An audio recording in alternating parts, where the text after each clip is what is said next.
Muito bem, estamos de volta com o Boa Noite Rio Branco, aqui na sua TV Rio Branco, canal 8 SBT. Queremos agradecê-los desde já a sua audiência, você que nos prestigia aqui na nossa capital, Rio Branco, e também você do interior. Nós temos aqui o apoio da Purifique Acre, melhor da água alcalina para você, da Nilmag, que representa no Acre os produtos Confortmag, entre os quais os colchões magnéticos, e também do Grupo Araújo, o Araújo Mix e o Araújo Supermercados. Tenho o prazer de conversar agora com o Procurador de Justiça do Estado de São Paulo, o doutor Edilson Mougenot Bonfim. Quase não sai a pronúncia. Seja bem-vindo, doutor. Obrigado. Tudo bem? Tudo bem. Boa noite. Prazer. Boa noite. Hoje à tarde, o senhor, atendendo um convite do Ministério Público do Estado do Acre, o senhor proferiu palestra sobre processo penal. Processo penal que existem os inquisitórios, os acusatórios e também tem os mistos, né?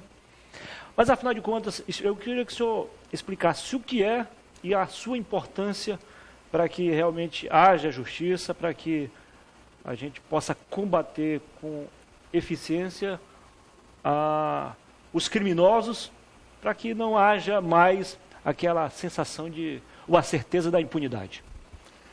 Agradeço o convite. Primeira coisa, aproveito o final da sua fala. Veja que hoje nós estamos numa questão de linguagem tão séria que quando se fala combater os criminosos, que é o correto, vai ter gente que vai ficar alergicamente atacado, entendendo que o criminoso tem que ser protegido e não combatido. Impressionante. Ou seja, quem tolera o intolerante, e o criminoso é o intolerante, acaba perecendo, fenecendo, morrendo frente à própria intolerância. A função do processo penal... Primeiro a gente tem que perguntar qual é a função do direito penal. O direito penal é aquela ideia criada pelo Estado que não deixou a cada um fazer a justiça com as próprias mãos. Por quê? Primeiro, ao fazer justiça com as próprias mãos diante de uma violência sofrida, nós não teríamos medida. Um reagiria de uma forma absoluta e outro de uma forma mais ou menos tênue. Então o Estado tirou do cidadão a condição de reagir por conta própria e trouxe a si a obrigação de fazer uma justiça penal. Para fazer essa justiça penal, o direito penal ele protege, tutela os interesses mais valiosos da sociedade, a dignidade, a vida, a honra, bom, por aí afora, todo o patrimônio dos cidadãos. Para aplicar esse direito penal, ele precisa do processo. O processo é instrumento. O direito penal é a punição, vamos dizer que é o prego. O martelo é o processo penal. Você não crava o prego numa parede sem a martelada. Este instrumento, que vai ser a forma como você vai aplicar a pena a quem cometeu o crime, é o processo penal. O processo penal contemporâneo, atual, ele sofre disso.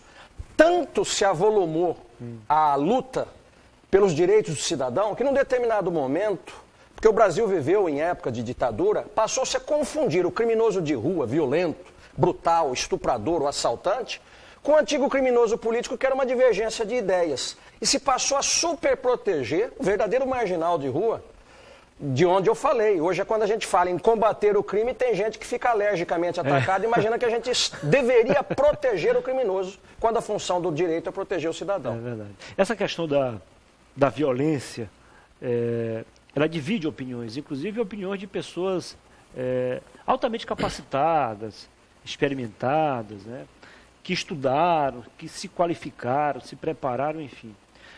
Há duas correntes que se destacam aí. Uma que afirma que a violência está diretamente vinculada à miséria social. Há uma outra que acha que não tem nada a ver. Mas existe uma outra, não menos importante, que aí fica vagando entre uma e outra, buscando o meio termo. Diz que, em alguns casos, sim, pode ser que seja ou não. Eu queria a sua opinião sobre isso. Sua questão está bem colocada. Existe um primeiro chavão que é verdadeiro, assim, em tese, né? A miséria leva ou pode levar ao crime, mas qual crime que nós falamos? E o crime pode levar à miséria. Qual miséria nós falamos? Deixa eu tentar explicar algo que é complexo. Primeiro a gente fala de miséria financeira ou miséria moral. Porque tem gente que é muito rico, tem grandes posses e é de uma miséria moral integral. Esta pessoa nasceu em berço de ouro e quer revesti-lo de diamante. Não, por acaso tem aqui uma frase antiga, cujo autor não lembro agora, que tem gente tão pobre, mas tão pobre, que só tem dinheiro. Exato. Quem só tem dinheiro e nada mais tem, não tem valores imateriais ou espirituais, são os míseros morais. Esses demonstram claramente que não há uma relação direta entre ter ou não ter posses e ser bom ou não cidadão. Você pode não ter posses materiais e ser um bom cidadão.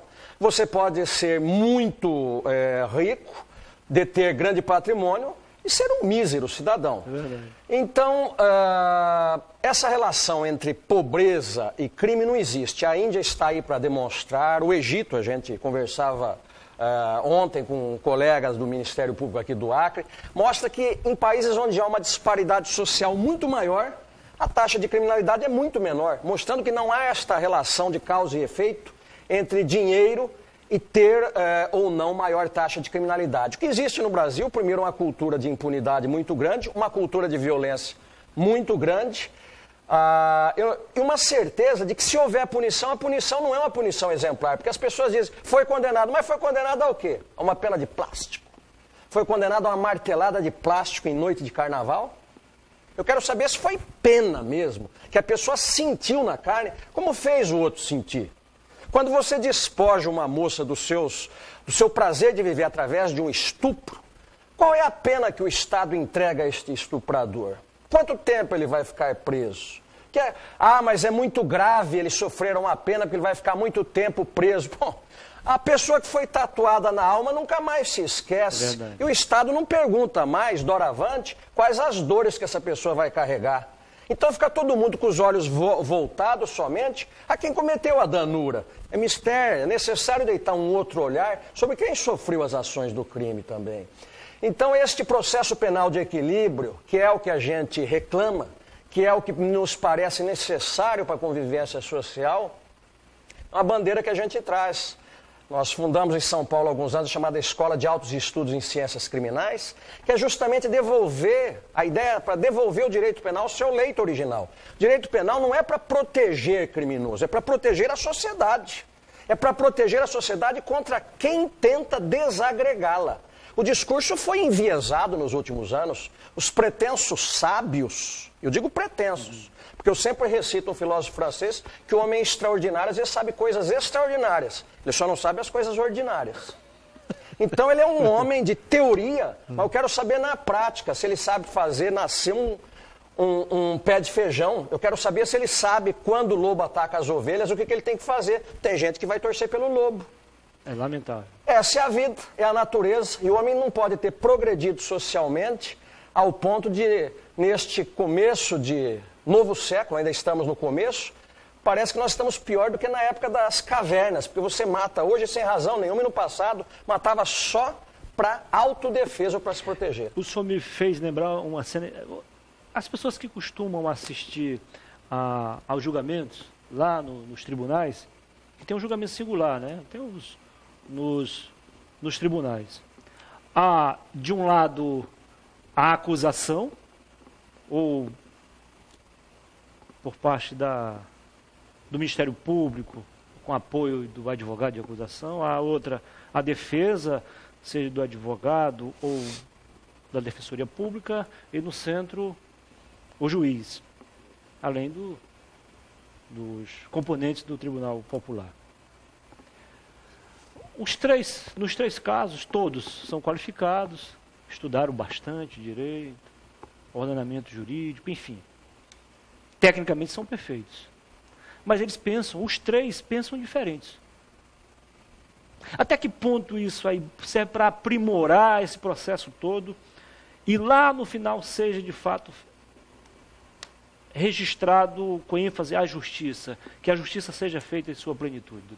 Primeira coisa, justiça é um conceito pessoal. O que é justo para mim não necessariamente é justo para o outro. A justiça para a família do réu não é a mesma justiça esperada pela família da vítima. Então não é uma ciência exata. Não, a ciência do direito não é matemática. 2 mais 2 são 4. Pode ser 22 no direito. 22. Isso mostra que o Supremo Tribunal Federal, por todos, está sempre divergindo em tudo. É que as divergências ali, elas perpassam, inclusive, pelo terreno político, e não necessariamente jurídico, isso fica claro. em muitas das decisões. Fica claro quando a imprensa devassa um pouco os corredores do próprio Supremo. O direito ele tem influências políticas e justiça e direito não são a mesma coisa. O direito é criado por um poder político. A justiça, se nós falarmos da justiça possível em razão deste direito criado, nós podemos falar numa justiça possível. Mas a justiça será sempre causa de frustração, porque cada um, eu dizia, tem a sua justiça pessoal, o seu ideamento do que seja justo, tal como cada um tem a sua ideia do que seja moral ou não. Existe um moral social? Existe, mas isso é matematizável? Não. O que a gente pode fazer é tentar levar isso um pouco para a lei. Se nós conseguirmos aplicar a lei, eu já estou muito satisfeito. É justa? Não sei se a lei é justa. Eu não sei se é justa uma lei que permite que o cidadão que cometeu um crime terrível progrida de pena, ele é condenado a um número X de anos, fica só um sexto preso e vai progredindo de peso. O que é isso? O cara, inclusive, já faz as contas antes de apertar o gatilho e matar alguém. Diz, olha, eu vou ser condenado, sei lá, 20 anos, aí tem atenuante daqui. Criamos uma carreira eu sou primário e tal, eu vou me comportar bem. Ele sabe, inclusive, carreira de criminoso. Carreira de criminoso. Você deveria ter uma pena aplicada, primeiro que não funciona, está provadíssimo que não funciona, chamado sistema de ressocialização. A ideia era maravilhosa, ele fica um tempo preso, vai para o semiaberto, depois do semiaberto ele vai para o aberto. Bom, isso se o Estado tivesse 2 ou 3 presos para cuidar, e um monte de dinheiro para investir com psicólogo, sociólogo, psiquiatra, geneticista e mais não sei quanta gente para descobrir porque que o homem foi para o mal e aí transformá-lo melhor do que a sociedade houvera feito, o Estado tendo prendido esta criatura, tratando, soltá-lo depois melhor do que ele entrou. Isso é um sonho, uma quimera. O ideal para o Estado é dizer o seguinte, em razão do que você praticou, você vai sofrer esta pena sem criar a carreira do criminoso, porque isso é dar segurança jurídica. Ele já sabe que para o crime X, ele vai receber a pena Y. Hoje, ninguém sabe a pena a ser aplicada, quanto tempo ficará preso, se ficará, qual será o benefício que vai sofrer. Hoje é o samba do jurista maluco, é a última noite de carnaval, ninguém é de ninguém. Infelizmente, nosso tempo acabou, eu gostaria de agradecê-lo e gostaria de ter mais tempo também para conversar, mas antes... doutor, só para encerrar, há muita gente já a questionar o papel da Suprema Corte, Supremo Tribunal Federal. Porque uns começam a entender que o correto seria a primeira e a segunda instância para decidir se o cara tem ou não culpa no cartório, e aí o STJ, o STF, vão para analisar se o processo obedeceu todo o seu trâmite normal, se não houve nenhuma aberração jurídica, se alguém tirou o direito de alguém nesse processo todo. Mas o que a gente vê aí é uma confusão, um manda prender, outro manda soltar, outro manda prender de novo, outro soltar de novo. Ninguém entende mais nada, virou uma celeuma, ninguém consegue, nem mesmo os operadores que estão aí. Imagine outras pessoas que pouco ou quase nada entendem de direito. É isso. Tenho pouco a acrescentar. O diagnóstico está perfeito. Ninguém entende mais nada. No momento em que o presidente da República é investigado, o Congresso como um todo, os homens que fazem a lei sofrem efeito bumerangue da lei que eles criaram, são investigados e punidos. O Brasil está ruim. E ele só vai melhorar quando a gente entender o que está acontecendo e tiver a coragem e a ousadia de criticar. É um Congresso que não legisla, aí abre brecha para o Supremo legislar, e aí fica essa confusão toda. Conversei aqui com o doutor Edilson Bonfim, procurador de Justiça de São Paulo, que hoje à tarde proferiu uma palestra sobre processo penal lá mesmo no auditório do Ministério Público. Foi um prazer, doutor. Seja bem-vindo a Rio Branco. Obrigado. Sucesso, tá? Depois do intervalo, eu volto com outra entrevista não menos importante para você, né, meu amigo Edelson Moura. Até já. Tudo bem.